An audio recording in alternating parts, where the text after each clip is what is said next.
தனி கவனம் செலுத்தி விடைகளை விரைவாக அனுப்பி வைக்கும் வகையில் அனைத்து துறை செயலாளர்களுக்கும் உரிய உத்தரவுகளை பிறப்பிக்குமாறும் இதன் மூலம் கேட்டுக்கொள்கிறேன். 2026-2027 ஆண்டுக்கான திருத்திய நிதிநிலை அறிக்கை மற்றும் 2026-2027 ஆண்டுக்கான வேளாண்மை திருத்திய நிதிநிலை அறிக்கை ஆகியவற்றின் மீது பொது விவாதத்தை தொடங்கி வைப்பவர் மாண்பு உறுப்பினர் திரு MRK பன்னீர்செல்வம் அவர்கள். கவர்னர் தீர்மானம் நிறைய கொடுத்து இதே வினாக்கள் விடைகள் பற்றி கூறிய அதே பதில்தான் ஏற்கனவே பல உறுப்பினர்கள் பல தொகுதி பிரச்சனைகளை பற்றி அவசர முக்கியத்துவம் கருதி 55 விதியின் கீழே கொடுத்திருக்கிற அத்தனை கவன ஈர்ப்பு தீர்மானம் துறைக்கு அனுப்பி வைக்கப்பட்டிருக்கிறது. தகுந்த பதில் வந்தவுடன் ஒரு நாளைக்கு 1-2 என்று விரைவாக எடுத்துக்கொள்ள முடிவு செய்திருக்கிறோம். அந்த நிலைமை தொடரும்.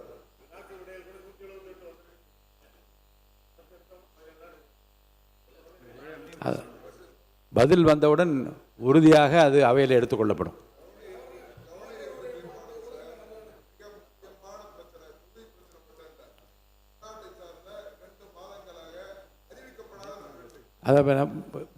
ஒரே பதில். கவன ஈர்ப்பு தீர்மானம் அனைத்தும் ஆய்வு செய்து துறைக்கு அனுப்பப்பட்டிருக்கிறது.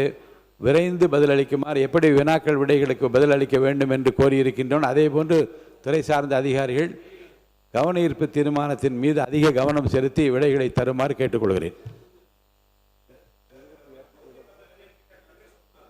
மாண்பு உறுப்பினர்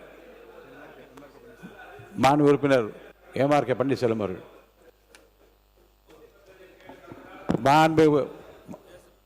இந்த கடந்த காலம் வேணாங்க, இப்போ இருக்கிற நடைமுறை எனக்கும் தெரியும், விதி உங்களுக்கும் தெரியும். 110 விதியின் கீழ் மாண்புமிகு முதலமைச்சர் அவர்கள் அறிவிப்பு வெளியிட்ட பிறகு விவாதம் கிடையாது. மாண்புமிகு உறுப்பினர் MRK பன்னீர்செல்வம் அவர்கள் பேசலாம். மாண்புமிகு பேரவைத் தலைவர் அவர்களே, இந்த மாமன்றத்தில் நாங்கள் எதிர்கட்சியாக இப்போ பேசுகிறோம் உங்கள்கிட்ட. கடந்த வருஷம் அங்கே உட்காந்து பட்ஜெட்டை படித்தோம். ஆக இப்போ புதிய ஆட்சி புதிய அமைச்சர் இங்கே வேளாண் பட்ஜெட்டை படித்திருக்கிறார்கள். ஆனால் நான் படித்த புதுசாக மாற்றம் சொன்னாங்களே, மாற்றம் புதுசாக பட்ஜெட்டில் வரும், விவசாயிகளுக்கெல்லாம் வாழ்வு வரும். இன்னும் சொல்லப்போனால் முதலமைச்சர் வேறு சொல்லுகிறார். நாங்கள் தஞ்சையில் பேசியிருக்கார் தேர்தலுக்கு முன்பாக. நான் அடுத்த ஜென்மம் வந்தால் நான் விவசாய குடும்பத்திலே பிறக்க வேண்டும் என்று அவர் அறிக்கை பேசினார்கள். இப்போ முதலமைச்சராக இப்போ இந்த தேர்தலில் அப்போ பேசும்போது ஒரு 5-6 மாதத்துக்கு முன்பு பேசும்போது எதிர்பார்த்திருக்க மாட்டார். இப்போ ஒரு ஆட்சியினுடைய ஆட்சி தலைவராக முதலமைச்சராக பொறுப்பேற்று வேளாண் பட்ஜெட் இப்போ இதுக்கு இங்கே எங்களுடைய தலைவர் MK ஸ்டாலின் அவர்கள் கொண்டு வந்த திட்டம் வேளாண் பட்ஜெட் 5 ஆண்டு காலமாக நாங்கள் இந்த தாக்கல் செய்திருந்தோம். ஆக இது தொடருமா தொடராதா என்ற சந்தேகத்தில் இருக்கும்போது அவர் தொடரும் என்று அறிவித்திருக்கின்றார்கள்.